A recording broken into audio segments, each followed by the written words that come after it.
Hello everyone, I'm Chaitanya Khemani. I had secured All India rank 158 in UPSC CSE 2022. I have been allocated Indian Police Service and I'm in the West Bengal cadre. Today I'll be doing this session on how to prepare for UPSC prelims, the general studies and the CSAT paper and the last 45 days strategies. I'm very thankful to Apti Plus for conducting this session for the benefit of the aspirants who are appearing in this prelims on June 16th. So I'll begin right now. Okay, so basically, like this year, the prelims is on 16th June, and I don't think we've got 45 days, we've got roughly 30 days, but still, we'll take it as 45 days only. And so I'll be sharing the strategies, the tips, and resources that we can use to ace this exam in the last 45 days. Basically, like the entire session would be based upon creating a structured study plan and also balancing the static and the dynamic subjects, because if you look at the paper we can see that there has been a very good blend of questions which are coming from both static as well as the dynamic portions, including current affairs of not just 1 year but also current affairs of the past year and at least 2 to 3 years of the last years, that is called the contemporary affairs. So we are seeing questions which are coming from at least 2 to 3 years. So we need to make a very good balance of the static and the dynamic portions.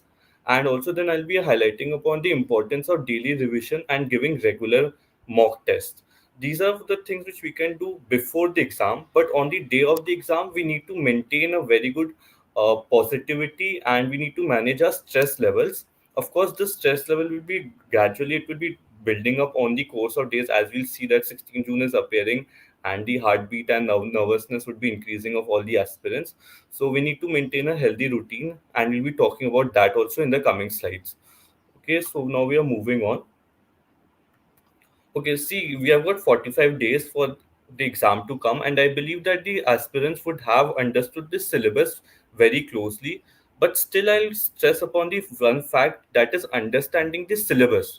We need to understand this syllabus as it will help us to limit our preparation. We'll be seeing that people say that everything under the sun is covered, anything might come out, but if we go through the syllabus properly, if we underline each and every word, we'll be able to understand that there's a limit to the preparation which is required for prelims. And it is not just for the general studies paper but also for the CSAT paper. We can see that there's a limit to which we need to prepare because resources are endless and we have to control our urge to just get ample resources, but we need to limit our sources and just focus on them only. So the first tip that I'll be giving is understanding the syllabus and putting a limit on the scope of the syllabus so that we limit our resources and we focus on what we can do. Because there's a quote also in management which says that in an attempt to control everything we end up controlling nothing. So that is why we need to control only that which is in our potential and which is in a human capacity and limitation. So that is why we need to understand this syllabus and prioritize according to the syllabus. So I've added this syllabus so that we can see what are the topics which are there.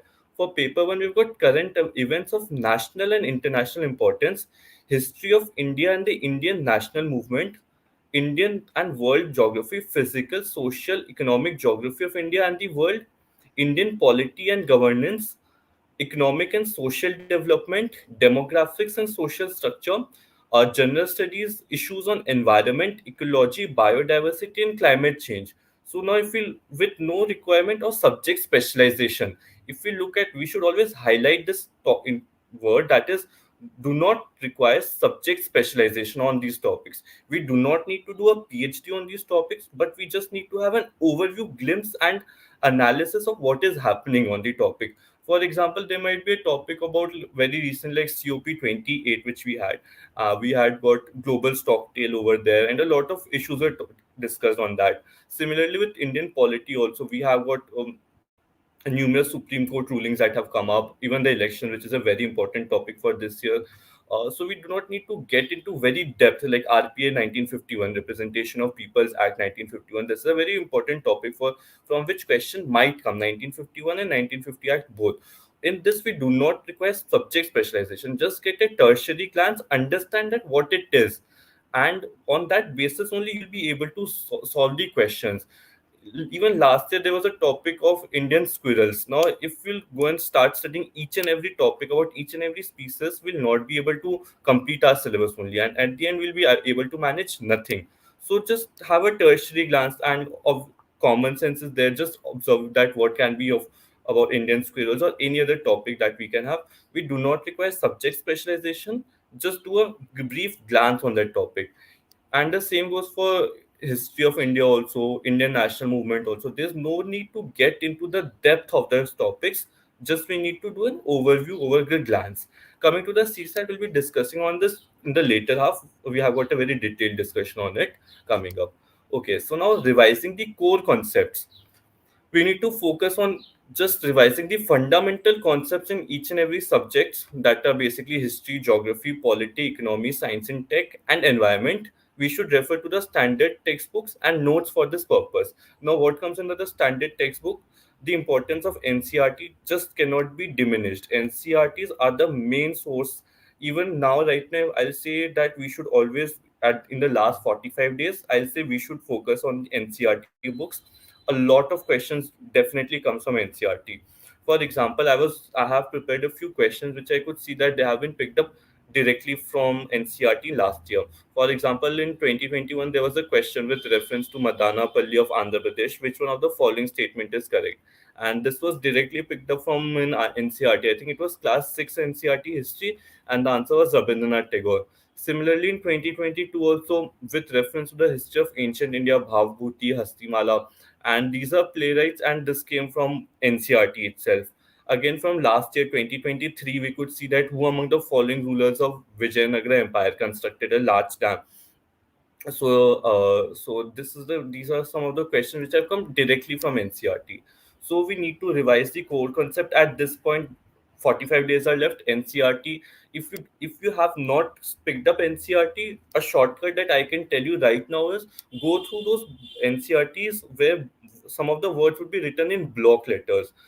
They are blocked or underlined or italics. Just go through them. At least that would be beneficial at this stage of point. I'll not suggest that you start picking up NCRTs if you haven't already. But if you have not picked up till now, just pick up the book and read the bold letters or the keywords that are there in the answer. That will be somewhat helpful in understanding your topics. So this is regarding revision of core concepts. And again, there are standard books also which every topper, every aspirant would be following. Just follow that and focus on condensing your note and condensing your note and preparing from those notes which you have made up till now. All right. And then we've got practice. Then the second topic which I would say is practicing the previous year papers, solving the previous year question papers to get an idea of the exam pattern, the type of question asks, and the difficulty level. This will also help you in preparing for the actual examination. It will give a mock simulation of the actual exam and the kind of time management that we need to do. For example, in 2023, there was a marked change in the pattern. There were a lot of only one type, only one is correct, only two is correct, or there were a lot of logical explanation that this is the correct explanation.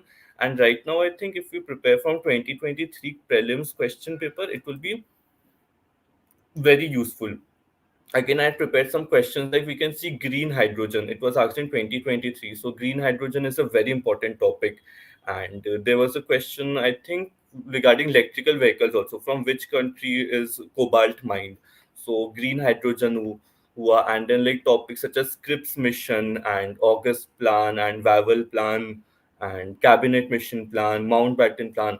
These are some of the topics which are very, if you analyze the paper, you'll see that there are a lot of these themes which come on regularly, these type of questions from history. Then regarding ancient history, you'll see that there are a lot of questions such as historical sites and again like historical certain what we say dynasties. These questions are repeated, commonly repeated each and every year. So these are some of the patterns which you'll be able to analyze, and the type of questions that are asked based on these themes and topics uh, we'll be getting this from practicing the previous year papers. Now, when I say practicing the previous year papers, I just don't mean that you should go what type of topics have been asked, means what kind of question have been asked. For example, I'll say that if you have been asked about this type of question, then you should know what is in Base Nagar, which dynasty is associated with Base Nagar, and then come through Shaivite. Then you should read about Shaivite and Vaishnavism, Shaktism, and from Shaivite you get to know there are a lot of other sects and subsects of Vaishnavism and Shaivites, like this. And also like Bhakti movement comes into Sufi movement comes into in this way. Coming to Bhaja cave, so you just talk about where Bhaja.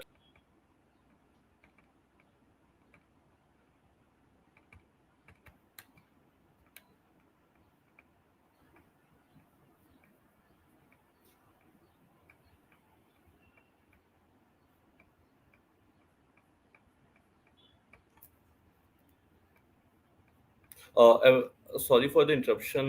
We were discussing on the previous year papers. Yes, so we were talking about Buddhist. We talked about like from Buddhist, how many keywords can come.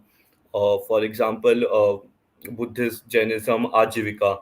Now we come to cave shrines. So now, if we look at the cave shrines, like what all are the other cave structures over located in India, such as Ajanta, Ellora, which dynasty built them? Similarly, for Sita Navsar also and Jain cave shrines. Coming to the second question, such as the Cripps mission.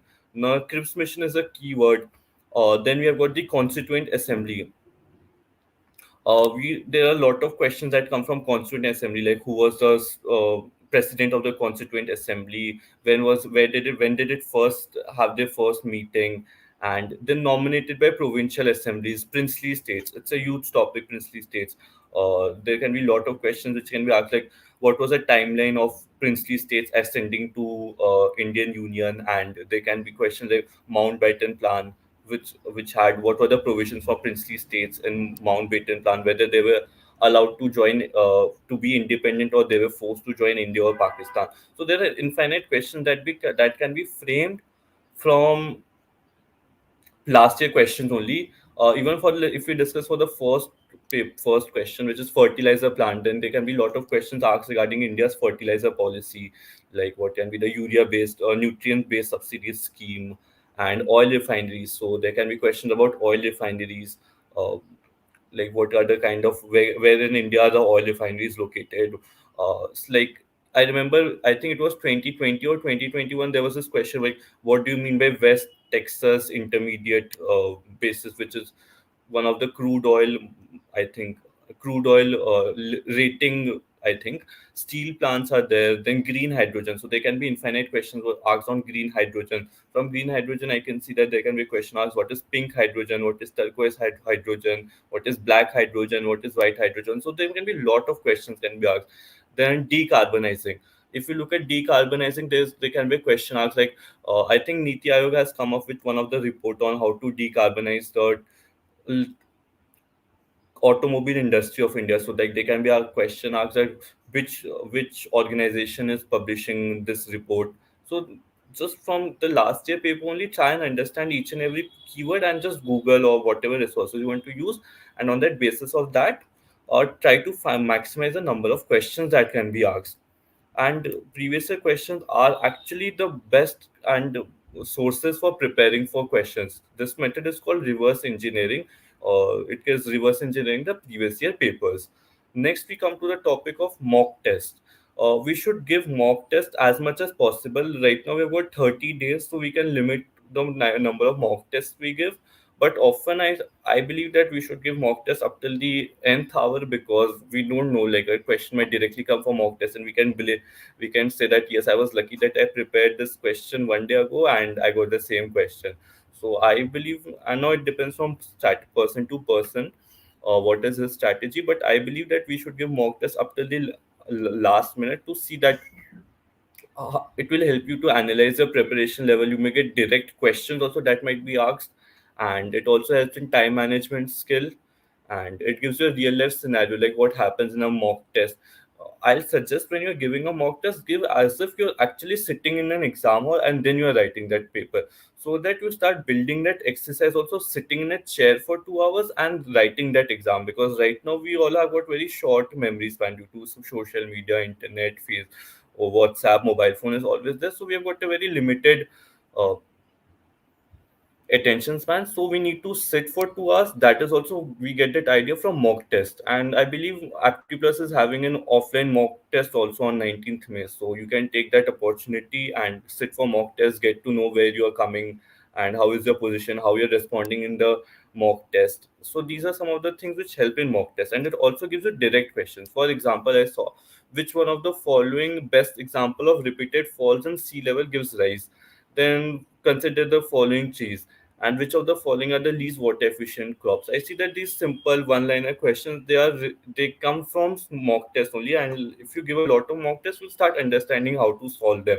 I'll give you a hint. For example, in 2023, which one of the following is the best example of repeated falls in sea level giving rise to present day extensive marshland?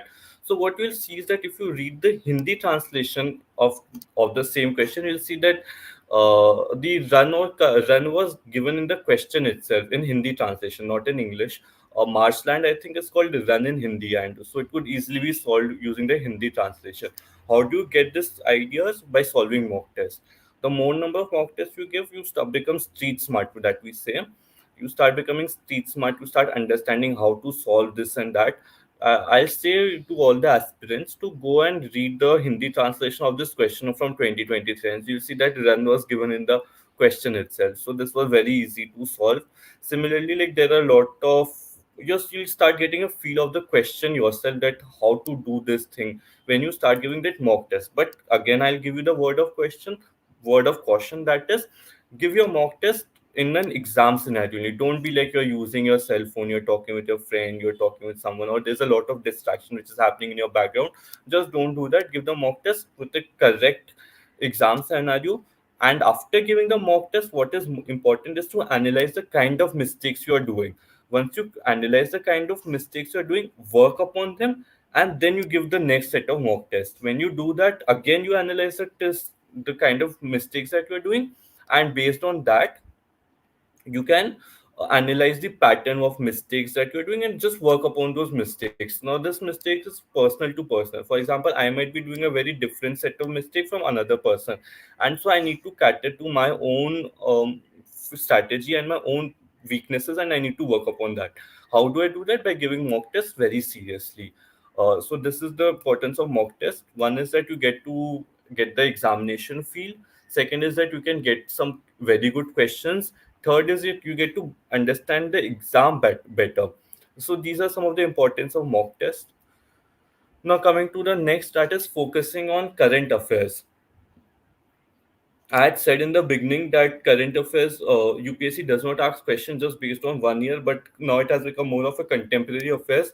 Questions are asked based on at least 2 to 3 years, and it's not just very watertight compartment between static portion and dynamic portion, but both of them are combined in such a way that questions test your current affairs and your static portion also. This we see a lot in science and technology and ecology questions, and also I think geography also, because they ask questions like where is this geographical location located, and mostly it is those areas which are in news very in the last year or past 2 years. For example, last year there was this question on where have been successful military coups. I think few countries were given in Africa, and those topics have been, and those countries were very much in news over the past 2 or 3 years. So we need to focus on current affairs. Right now, I suggest not reading any newspaper as of now for prelims base, because questions paper generally won't be covering questions which are very recent. Up till you can have a cutoff of level 30. Up till that, you have read the newspaper, and that would be more than enough. Just focus right now. I'll say focusing more on condensed materials. Like for example, I saw Apti Plus has this Prelims Express, which is a condensed version for last minute revision. You can go through them, and I think questions do come. I have seen in my experience of writing prelims for 3 times, so questions do come from these type of papers. And of course, at the end of the day, if you read this current affairs, they help you a lot in your mains also, writing examples and questions do come. So current affairs is not just based for prelims, but also for your mains also, and for interview also to some extent they help. So current affairs all throughout the portion of your UPSC start preparation, you should be reading on current affairs. So this is the thing, and the current affairs notes that you have already made for the past months. Go through them, revise them. Questions do ask. And one more thing I'll say is for geography related question, it came to my mind right now. Uh, do focus on NCRT maps. That combine them with the question with areas like Israel, what is there, and so just combine those areas with the NCRT maps, and you'll be able to see that questions might be asked. I had done a few questions. I had done an analysis with reference to palm oil. Consider the following statements. It was asked in 2021, and I remember during that time, palm oil was a lot in news because I think Malaysia and India was having some dispute regarding palm oil, and India has said that we'll be taking palm oil from some other country. So it was asked a lot. It was entirely current affairs based. Then we saw Miyawaki method. Again, this was very much in news in 2022. I think or 2021, there were a lot of corporate sectors and that were building forests in, I think, Mumbai or Delhi. I don't remember exactly. And even last year, we could see that about three-fourth of world's cobalt metal used for manufacturing of batteries for electric motor vehicles. And we can see that electrical motor vehicles have been in news since I think 2 3 years it has been in news. So we need to draw analysis. Again, if we go back to the one point that I was saying, analyzing the last year papers, Hmm. we can see that we need to also cover Bhitarkarnika mangroves, Marakam salt pans, Nopada swamp. Where are they all located? So these are very important places that from which questions can be asked. And again, which what are the like Bhitarkarnika has got what kind of species, which river flows through them, and where is Marakanam salt pan located, Nopada swamp, which are the kind of species, which are the flagship species, keystone species.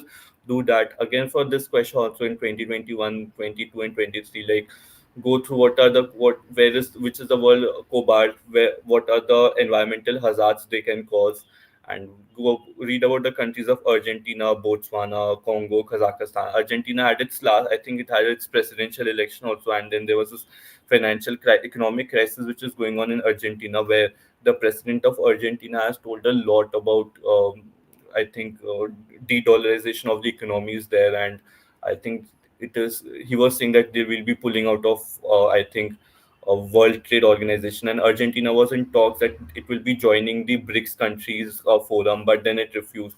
So see, I can talk about so many topics just from the word Argentina. I can see so many questions that are coming up. Another question that comes from Argentina is that I think Kabil. Indian mines, I think for lithium, Indian mining company Kabil will be exploring mines in Argentina. So I can see so many questions that are coming up from Argentina itself. So this is the thing. Then Southeast Asia is a term, so you can see that there are a lot of Malacca Strait is there. East China Sea. There was a question asked. Senkaku Island is is a disputed island between which two countries? It was asked in 2022.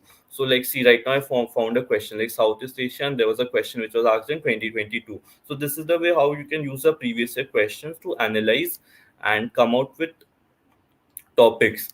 And harvesting wind energy. So wind energy, you can see so many questions that might be coming up.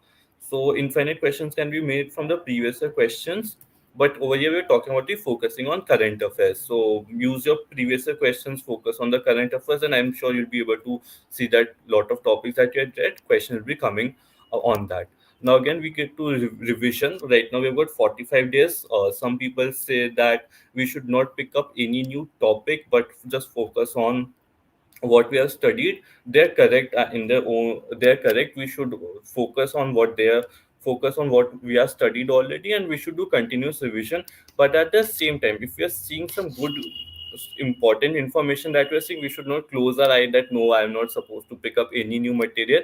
If you see that yes, this is a good material, this is new topic that I should cover, pick it up. There's no hard and fast rule that you'll not pick up any new material now that 45 days are left, just 30 days are left.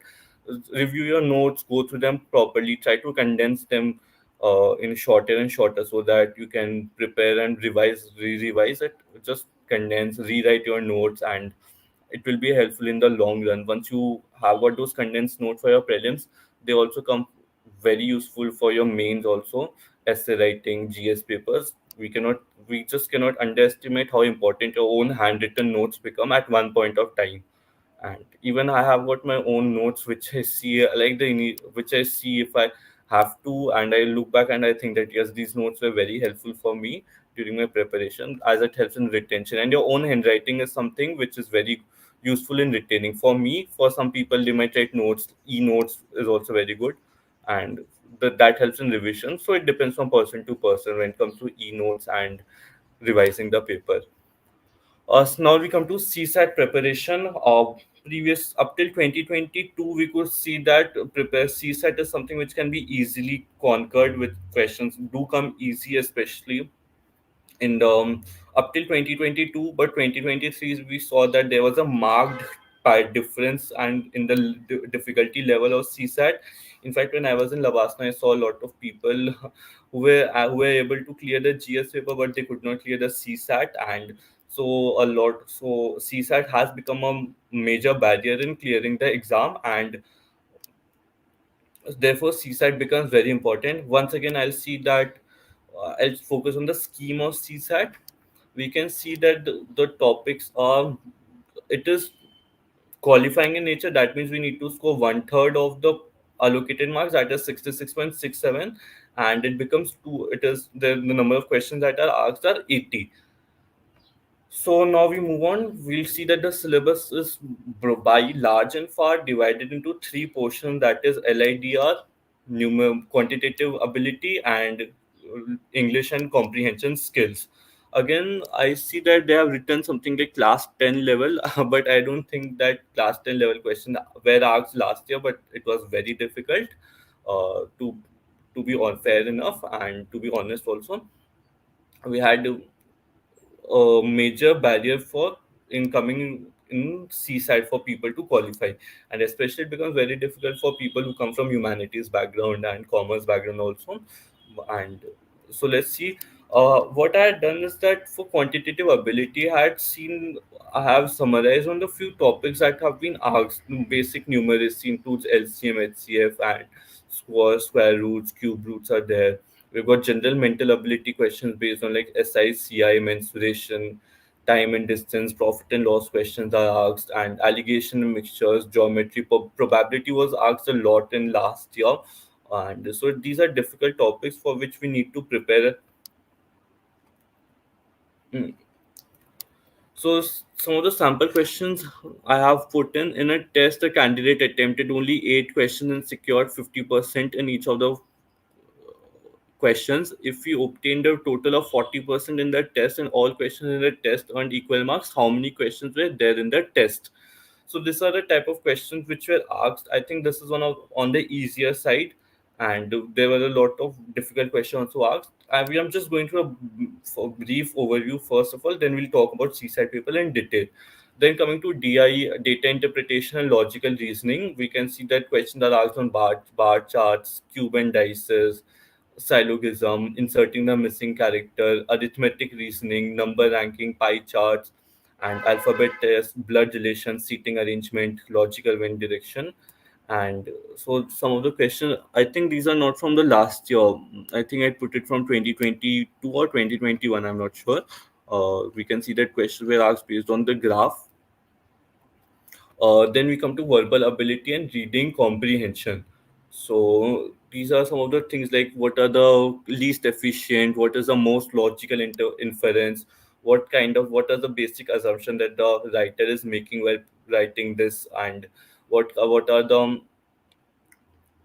assumptions which have been given, what are the most what can be the analysis which has been made on this. Now we come to the strategy for CSAT.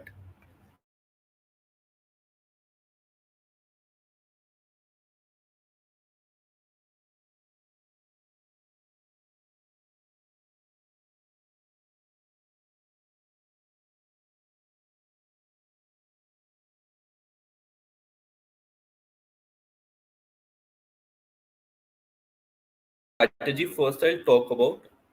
What happens is that post we first give the general studies one paper, and then we get a few minutes of break, few hour, I think 1 or 2 hours of break, and in that we are busy checking answers of the general studies paper, and we forget that we need to write CSAT, which is another humongous task now.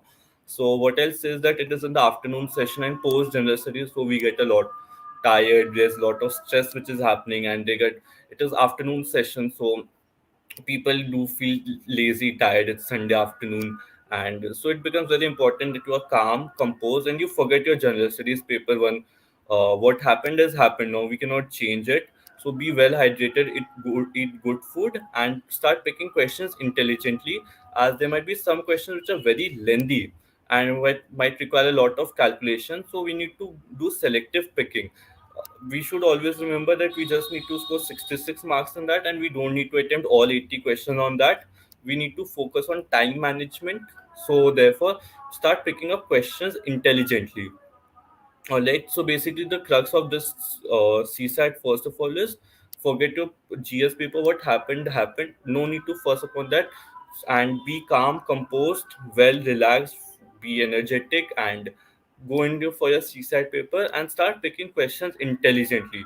There would be a lot of questions which you'll start feeling that requires division with 17, with 13, with 19, or might be requiring you to do cube root, square root.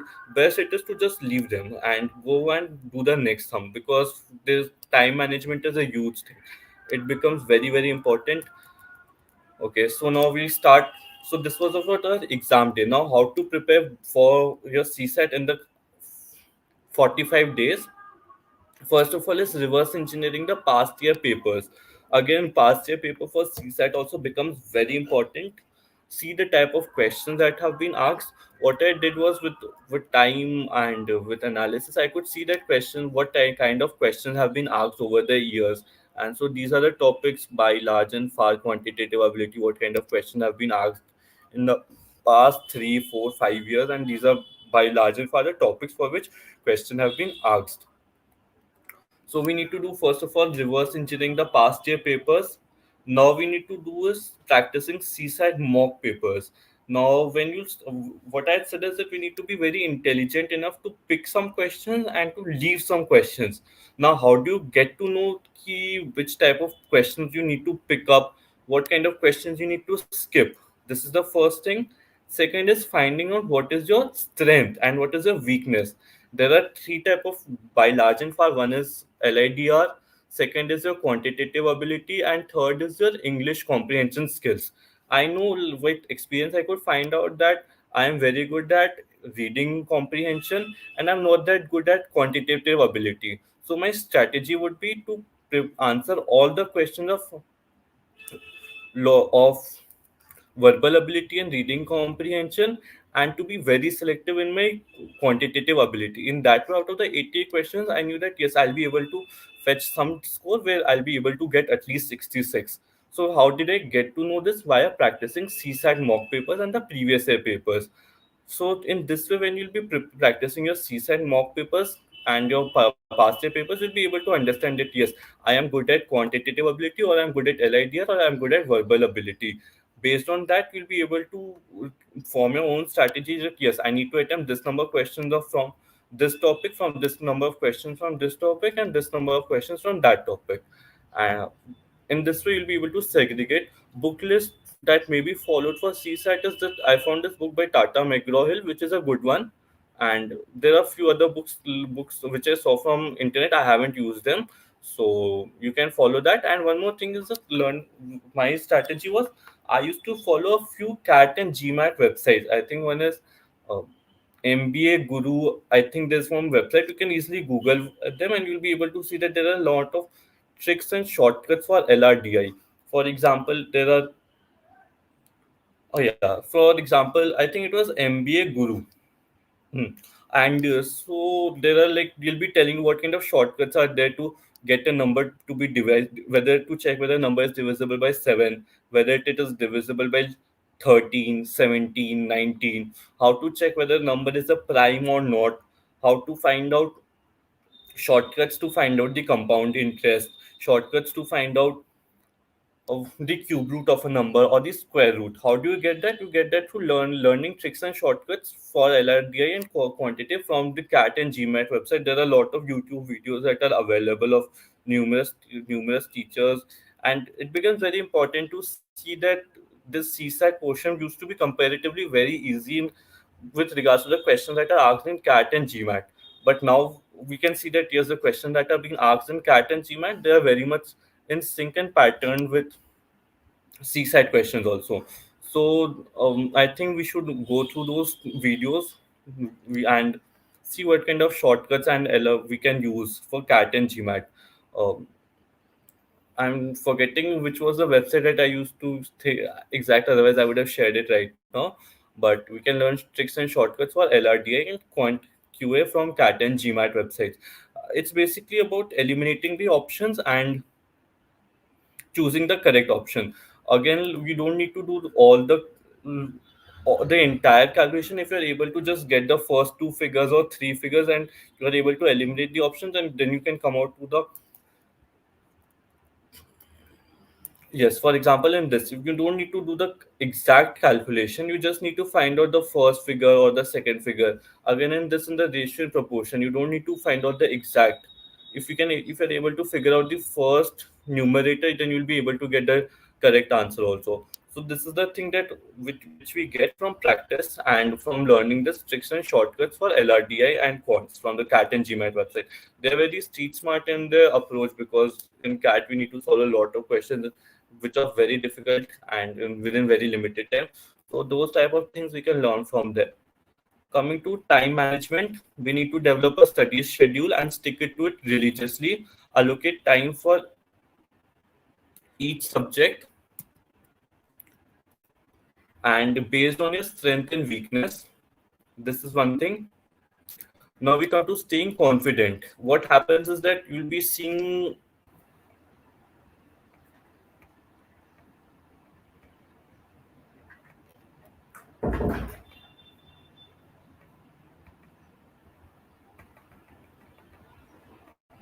yes, sorry for the disturbance. We're talking about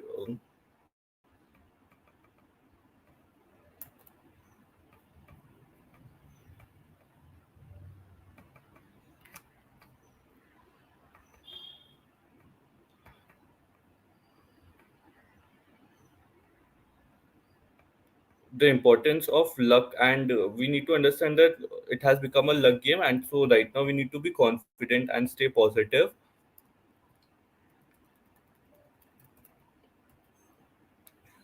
because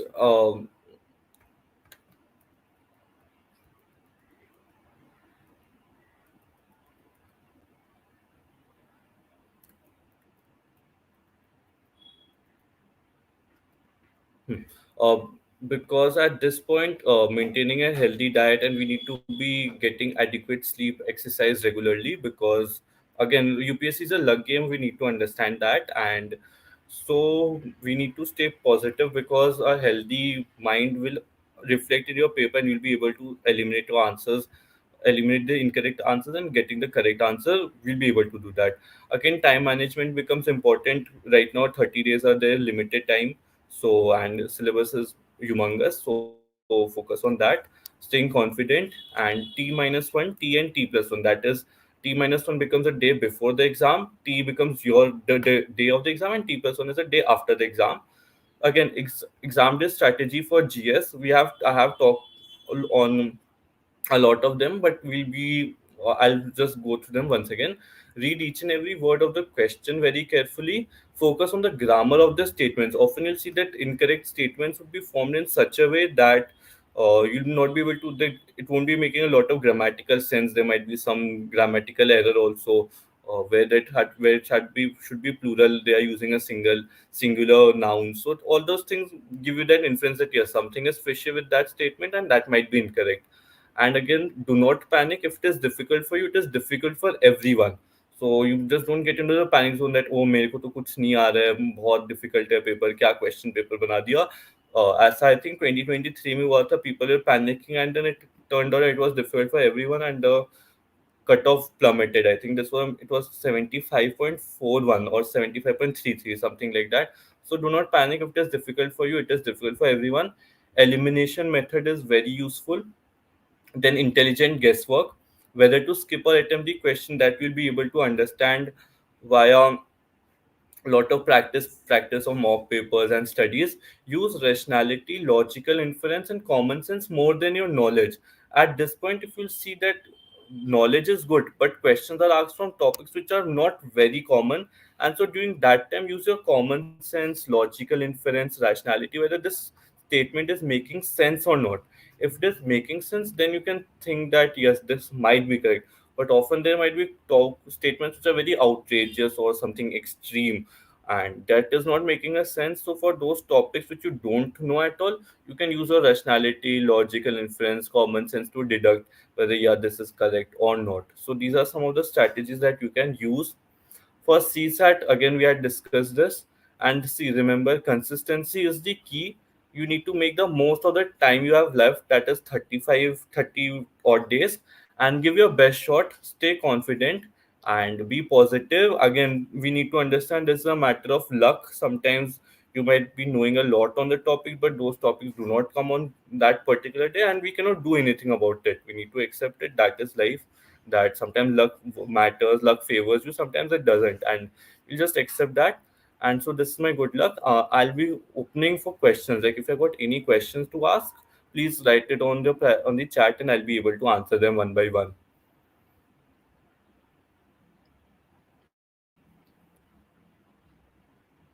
So if there are any questions, please ask right now.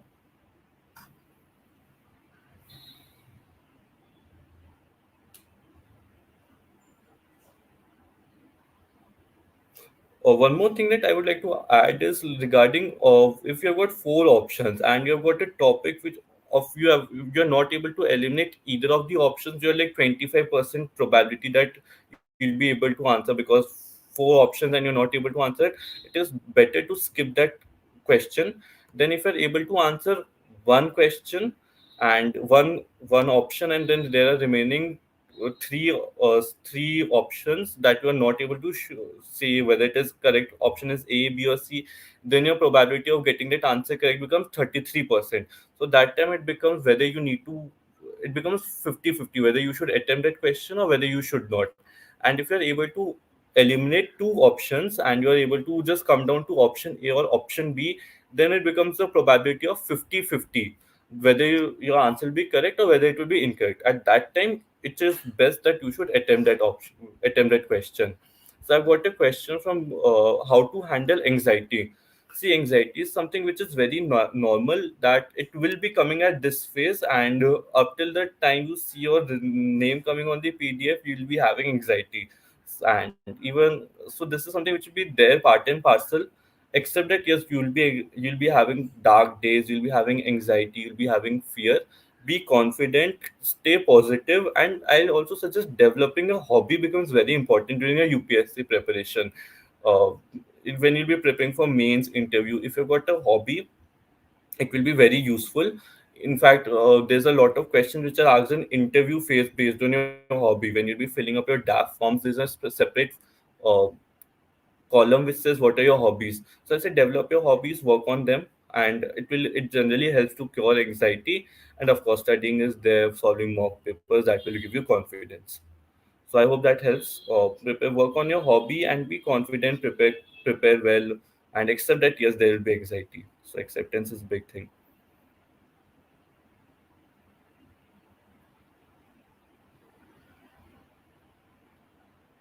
Any other question?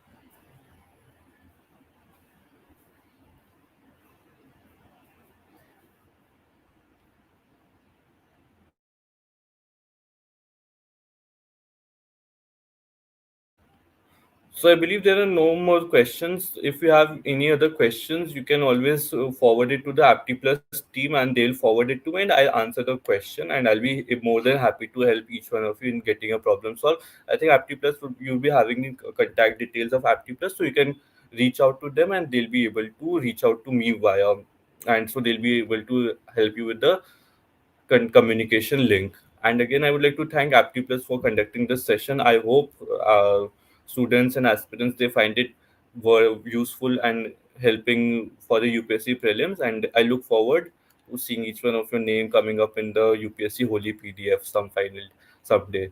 All right, all the best once again. Thank you, AptPlus, for doing this session and giving me the opportunity to be of help for the aspirants.